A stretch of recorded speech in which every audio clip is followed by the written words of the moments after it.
Hello, everyone. My name is Lawrence Gowan of the rock band Styx, and you are listening and watching the Brutally Delicious podcast.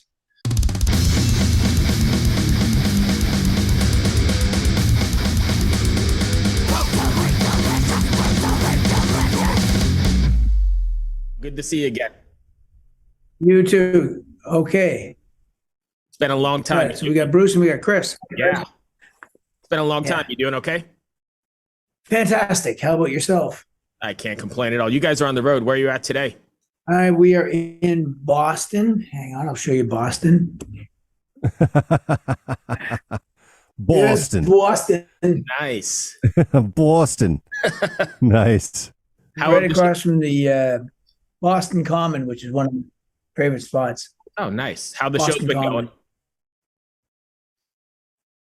Most successful summer tour we've ever had. Really? Unbelievable. Way over the top. Yeah.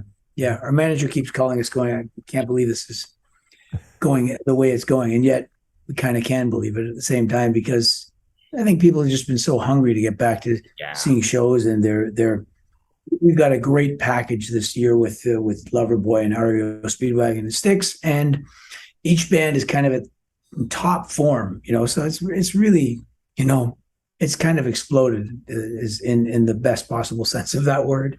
That's awesome. Yeah. Who did you say you're out with again? Loverboy. Oh, my friend Jay is working with those guys. Who is? Jay. Oh, fantastic. Dakeman. Yeah. Yep. So, they're our special guest, and then of course we have REO Speedwagon and Styx with us, and so you get over 4 hours of like classic rock where people know every little note and every nuance of it, and it's amazing to hear just how worn out the audiences are by the time the last note gets there every night. 7 p.m. From 7 p.m. to 11 p.m. they're just like they can barely sit down. That's awesome, dude. I was actually almost late for this interview because I was doing research for the interview, and I came across Styx live in Tampa in February 2nd, and it was the whole set. And I was just like, holy shit. It's like an hour and a half long. Yeah. And you guys were just killing it for an hour and a half.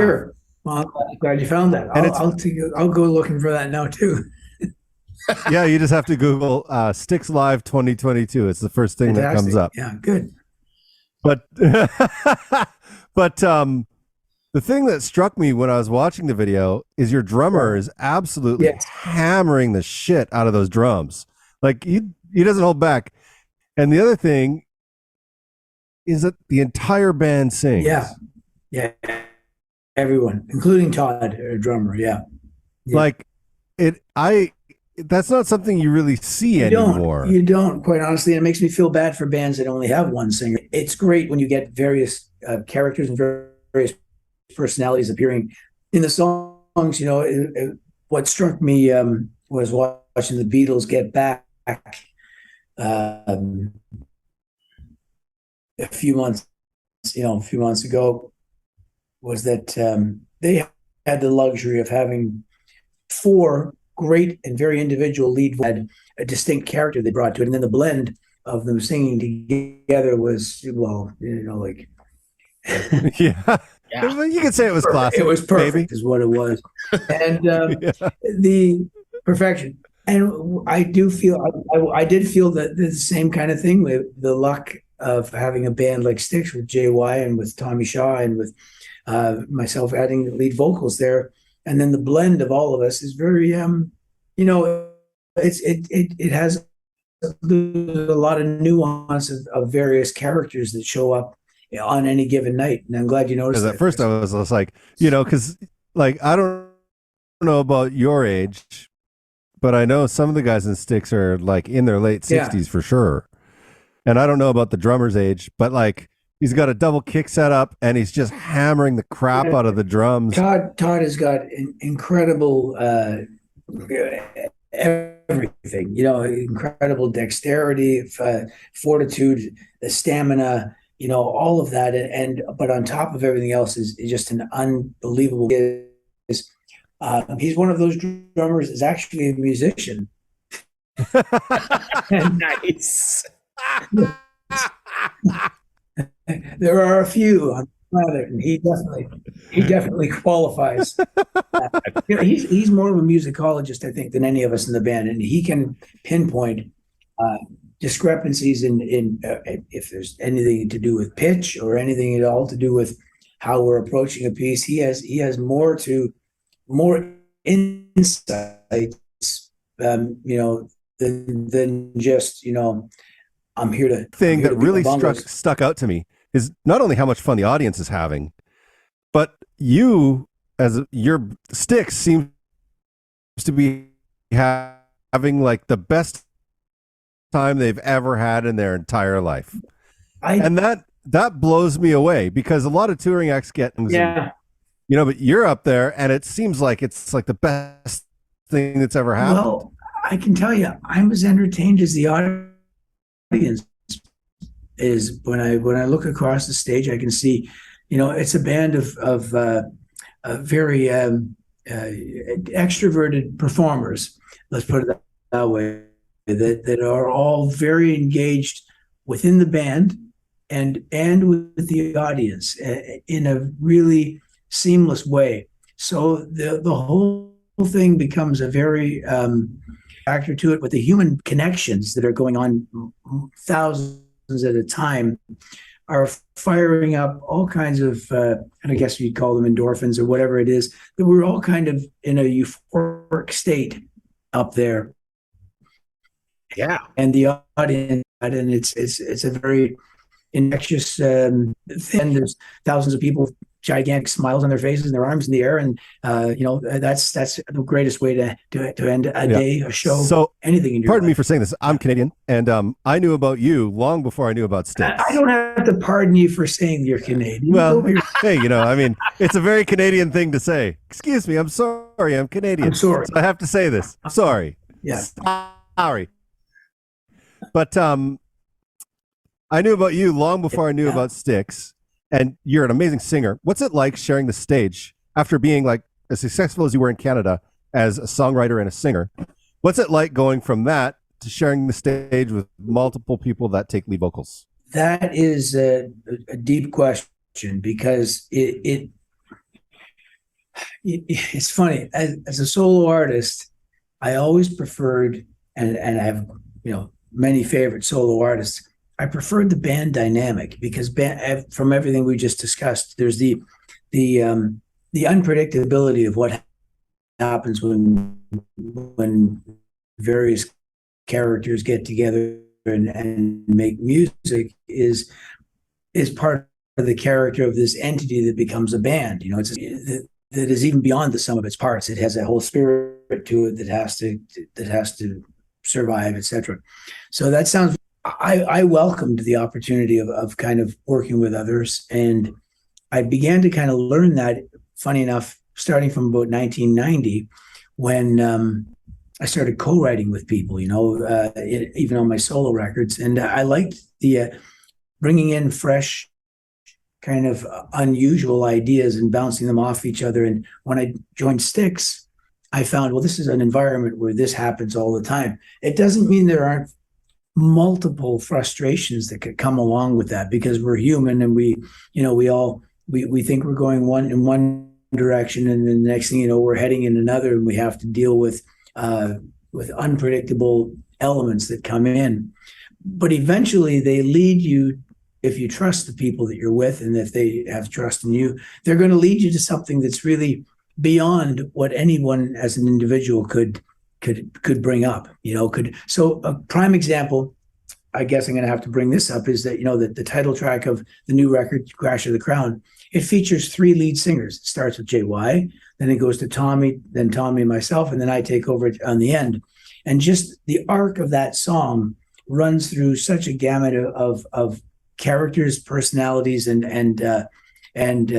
camera angles, so to speak, that it's exciting. It's more exciting than just holding the whole thing yourself. It was very cool. See, I always just wondered about that because you were a larger than life star in the Canadian music scene. So it's like, how do you go from that to being in a band, and it seems like it was just kind of a natural evolution. Like, To be honest, yeah, I really enjoy both. And the other night when we played in Toronto, the only Canadian show on this tour, we played a Criminal Mind, and so I got to do both. You know what I mean? yeah. That's my own persona. My own musical characters there. But again, it's shared by a band that have a different take on it, and so I'm in a very, very fortunate place because I guess I'm almost like a reverse Phil Collins in a way, where he had the band, became the lead singer of the band, and then had a solo career. Mine is the exact opposite of that. It was like this. I had a band. Yeah. It didn't go anywhere. It didn't make records. A solo artist, worked on everything myself, then started working with other people more and more, even on the writing part of it, and then joined a band, and now find myself I've lived long enough to balance between the two. I like how you say reverse Phil Collins, because he lived in Vancouver for a while. You lived in Toronto. It's like it's the opposite.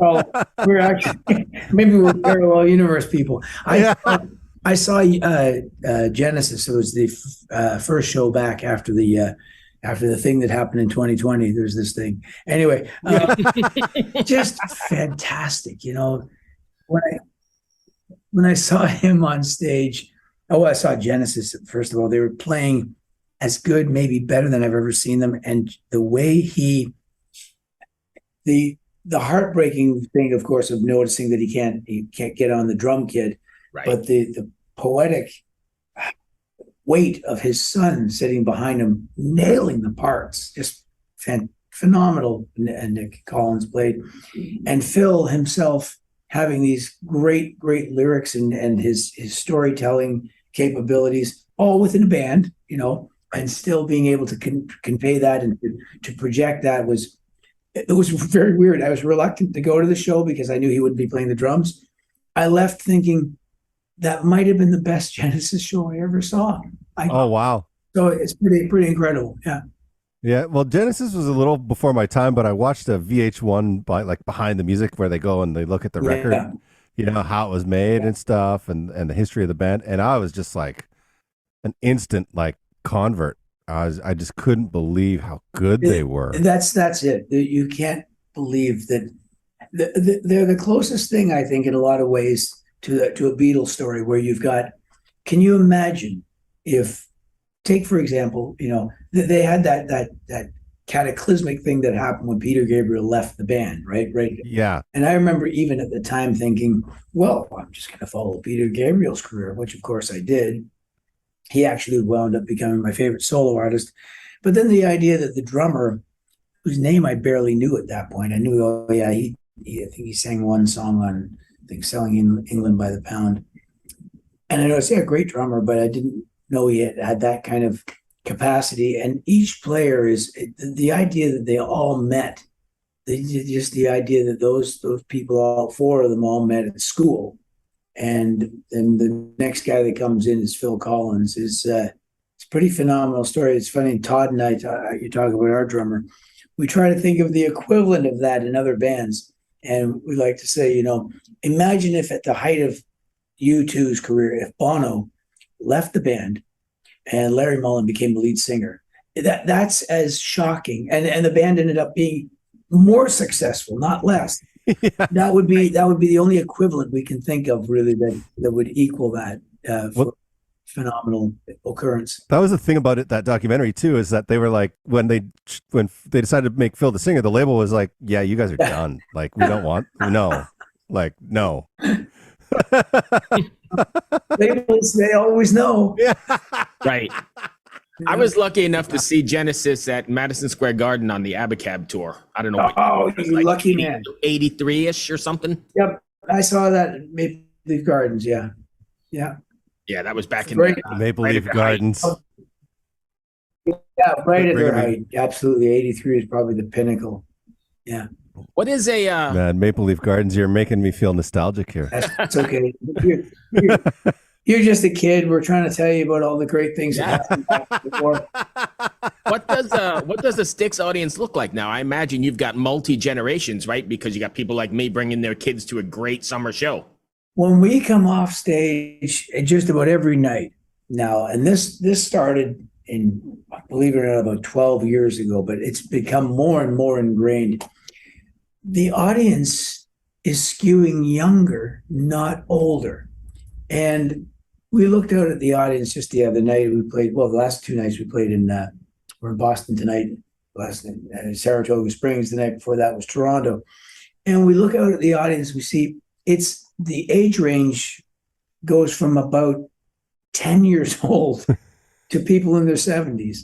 And they all seem to be just as enamored with it and have personalized the songs. The ones on any given night, half the audience is under 40. So they weren't even born when the biggest classic rock records were made. And yet they have embraced these songs to the same degree as if they're concurrent with their lives.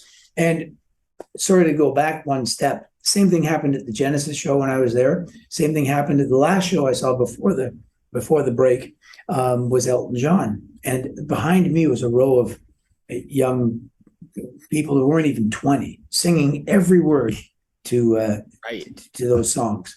So we see that from the stage at Styx shows. I played some Gowan shows, actually, since of course you're Canadian, you'll understand that. I played a few on a break that we had at the end of June. And it was the same thing during those shows. I look out and I see people that were not even born when Strange Animal or Great Dirty World or those albums came out in the 80s, and yet they have embraced them and they're part of their lives. So that's been I think the greatest surprise that's come along in my life in musical life is to see that. Yeah, I imagine. The iconic music journalist Alan Cross just put out an article about this very phenomenon. And yeah, and I can't remember the title. Does new music suck or something like that? And he analyzed streaming platforms. Yeah. And the songs that perform the best are all done by older bands. Like all the classics are the biggest provider of music revenue. Yeah.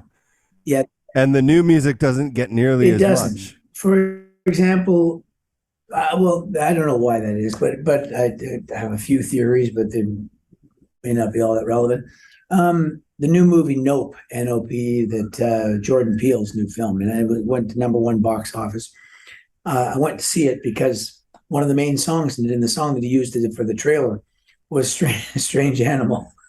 Oh, wow. And in the middle of the movie, the Corey Hart song comes on, and and then I you get all the tracking things and notice that Strange Animal across Canadian radio went from about 50 plays a month earlier to just under 500 plays, so over tenfold just a couple of weeks after that movie came out. So it connects with people, is what I'm saying, and again, when I went and saw the movie, it's primarily a younger audience that was at the film. And yeah, I can tell they hear it.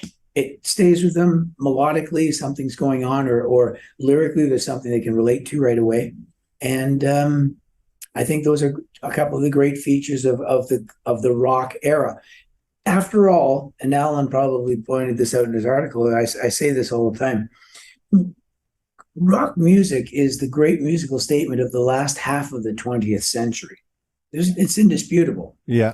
The first half, you could say, was defined by jazz because it influenced all the music that came before it. Classical music was suddenly so influenced by Gershwin and all great, Louis Armstrong, great jazz artists influenced all of that. But the moment electricity gets introduced and rock music starts in the 1950s, right to the present day, that is the monolithic musical statement. And so it's as legitimate as any other musical era in history.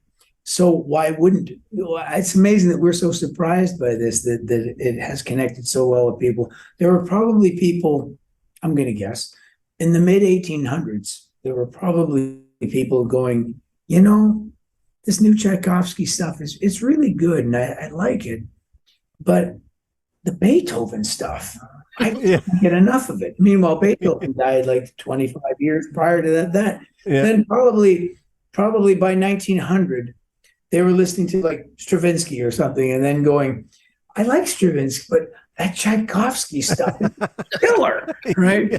You go ahead, and it's probably like that in 50-year type chunks. Yeah. And sure enough, you get young bands that go, man, I love Royal Blood, which I do, by the way. Yeah. But Led Zeppelin, have you heard those guys? You know, so I just think that I think it's a natural occurrence in music, quite frankly. So here's a funny story here, and non-related, but kind of. I'm in the car, and Dire Maker comes on, and I'm like, oh, I gotta crank this up, and I'm like, one of the best songs of all time, right? Probably one of the best drum beats ever written in rock music. And I crank it up, and my wife's like, oh, I really like this. And then Robert Plant starts singing, and she's like, this guy's a terrible singer. What band is this? I'm like, I got to stop the car, and you got to get out. Right. We can't have this conversation. Some songs, you have to acquire you have to acquire a taste for how he sang those songs. That's part of his charm, you know, is that some of them are more throwaway, and then others are much more intimate, you know, All of My Love and all those types of songs. But yeah, I you know what, I'd stay with her for a few more years and see if things might improve. I think it's interesting you mentioned. Give up on it yet. Oh yeah. She's obviously got good taste in some areas. I think it's interesting that you mentioned that Nope sort of brought that song back to the forefront again. The same thing happened with like Stranger Things, right? Brought that whole Metallica. All of a sudden, everybody's like, "Hey, you know who Metallica is?" Kate Bush, yeah, Kate Bush as well, right? Yeah. It's really weird. Very much so. It's weird. I think to us, maybe not so much to Chris, but it's weird to us, and it shouldn't be. That's what I'm saying. Right. It sounds unusual, and yet it shouldn't be. The songs had a great effect on our lives when we first heard them, and why wouldn't they be able to translate that to further down the road if the songs really had something really of substance at their core? I think that's part of what people find frustrating about some, I'm going to really qualify and say some new music, and sometimes it's the stuff that gets the most attention briefly. A lot of new music is very tied to, this got to be careful here, but so much of it can be tied to the personality and the cult of the personality, I guess, of the person who's singing it. And that begins to kind of mire in some ways, whether it's any good or not. Whereas you had to really dig to find out who, and that's because we advertise so effectively now with the internet, et cetera. It's so ubiquitous. It's so, ever present. Whereas you had to kind of dig and find artists and I would go to concerts of bands that I didn't even know what they looked like, back when they first came out. I didn't know what Led Zeppelin looked like. You tell me, after the fourth album, I still haven't seen a picture of these guys. Right. And everybody's going to the show, So that tells you that the music had something extremely powerful that was motivating people. And I think there's still music around that does that. There absolutely is, because I'm so many new acts right now, but too often they kind of have to live in the shadows for a little while before people dig with a band like rock. Styx and Led Zeppelin and all these bands.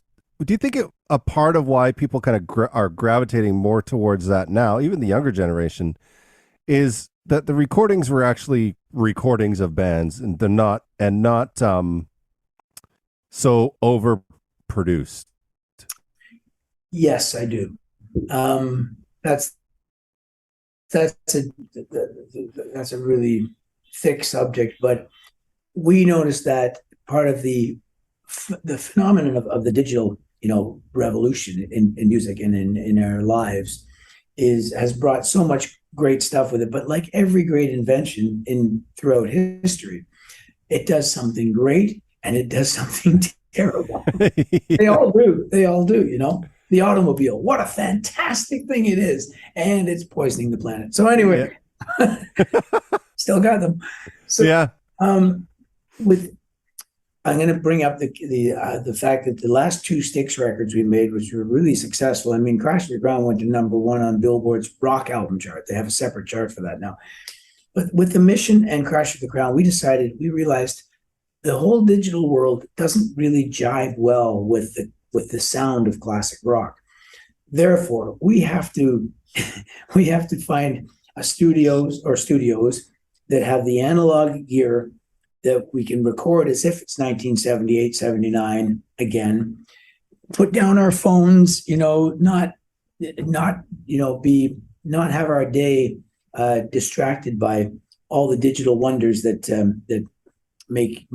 can fill out your entire day now, and instead lock eyeballs and fingers and all the ideas with just each other in this room and record it to tape.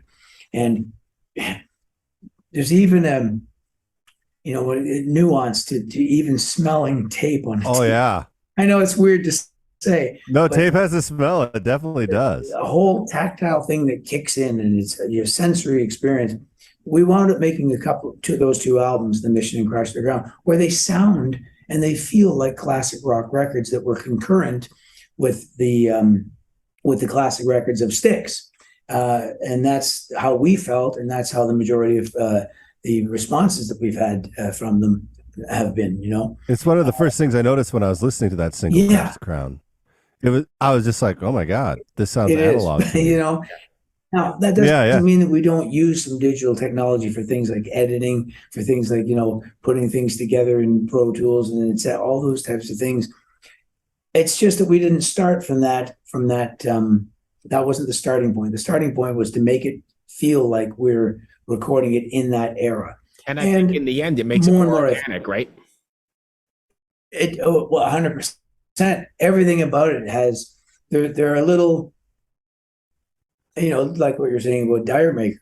There are little things in there that are actually mistakes, or were unintentional that you could fix in a digital world, but you can't quite fix perfectly in an analog world. And that's part of the charm of what comes through on a record. And then you begin to kind of arbitrarily choose, what may be not technically perfect and yet has the right vibe that gets in the door. And then you choose between that and something that may be technically right on the mark, but doesn't have the same mojo, so to speak. And that equation goes through thousands of times in every single song. And eventually you end up with something that sounds the way that those records sound like.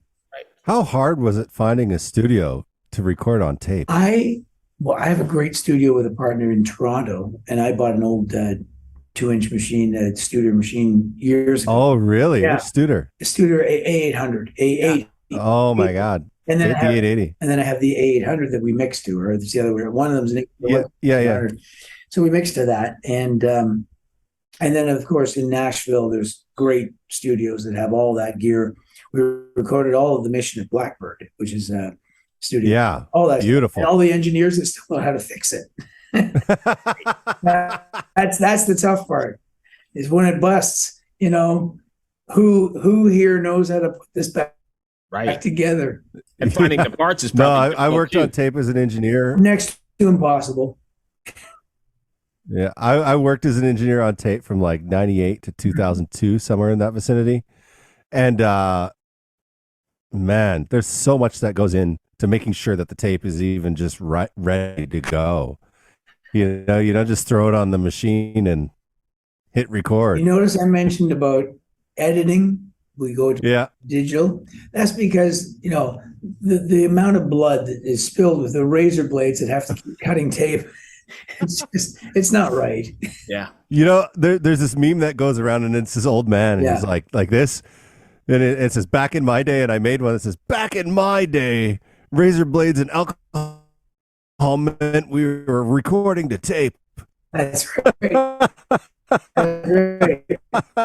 Alcohol to clean the heads. Yeah. And then, of course, to drink. And the razor blades were to clean tape. Hey, I hate to be the bearer of bad news, but we're down to 3 minutes in this Zoom. We got the timer on this thing. What? What? Yeah. Oh, man. I so appreciate you taking the time. Thank you. We're locked up. Thanks so much for joining us. It's always a pleasure to have you on. And as a Canadian, I'm a lifelong fan, and I'll never forget my mile. That's good. It's all you on, and I really appreciate. Play that one for your wife, and hopefully she's thinks I'm. Well, hopefully she'll think I'm as bad as Robert Plant. So, I wound up going to a doctor here that gave me a couple of at Harvard. He's back. He's back. He gave me some exercises that were really good for anything to do with the tendonitis or nerves or all these things in your hand. One is that try not to keep your elbows bent too long in the day, because that can begin to kind of tighten everything up. And I can go into medically why. Try not to use arm rests too much, because again, they can begin to kind of squish things. The other thing is just generally trying to do stretching type exercises, things that kind of bring them out. And then don't play any longer than, say, 25 minutes to half an hour without taking some kind of a break to let your hands, basically recalibrate is basically what it comes down to. I have to also say, though, there's luck involved, though, too, Chris. I mean, genetically, if you're lucky enough not to have that as a predisposition, you're very fortunate. Knowing the fact that it happens and you need to do something about it is probably, I would say, that's the first step in figuring out the various. Sorry, I can't turn these bloody notifications off. That's okay. No, I was just watching your piano solo live, and I was just like, okay, how does someone that can play like that, and you've been playing at that high level probably since you were 12, how do you keep yourself from without injury? And it's interesting. It is. Sports can do all kinds of damage, so I don't play hockey to the same, anymore. Right. I ride a bike now. Even when I'm riding the bike, try not to grip too hard, like try to keep my fingers open. Yeah. It's on your mind. I have to say it is on your mind of like, how could this have a negative impact on what I need to do with my hands? When I'm playing that piece you're talking about, key dive, even during that piece, you'll see I take quick little breaks where I just go like that, like just yeah. So there are little things that can kind of help along the way. I'm sure people will find this fascinating. Lawrence, I thank you so much. Thank you so much, Lawrence. It's always a pleasure to talk to one of my Canadian heroes. My pleasure, guys. Great chatting with you. I appreciate you always coming on. All the best, and we'll see you up the road soon. You got it, man. Be well, my friend. Thank you, Bruce. Good to see you. Cheers. Be safe. Have a good tour. You too. Bye. See ya. Bye. Ever wonder what a punch from Elton John feels like? Or how you'd cope with having turned down the chance to be in Nirvana? Or what signal Keith Richards gives when he wants you to get the hell out of his hotel room? Fans of Too Much Effing Perspective don't have to wonder, because they've heard these exact stories and a jillion others on our podcast. I'm Alex Hoffman, former tour manager for Radiohead. And I'm musician and comedy writer Alan Keller. On the TMEP show, we get guests like Nancy Wilson from Heart, Jeremiah Freites from the Lumineers, and Modern Family's Julie Bowen to tell us things they may have only shared with their therapist, clergy, or a TMZ stringer. So join us on Too Much Effing Perspective. That's EFFING Perspective. The only podcast you crank up to 11.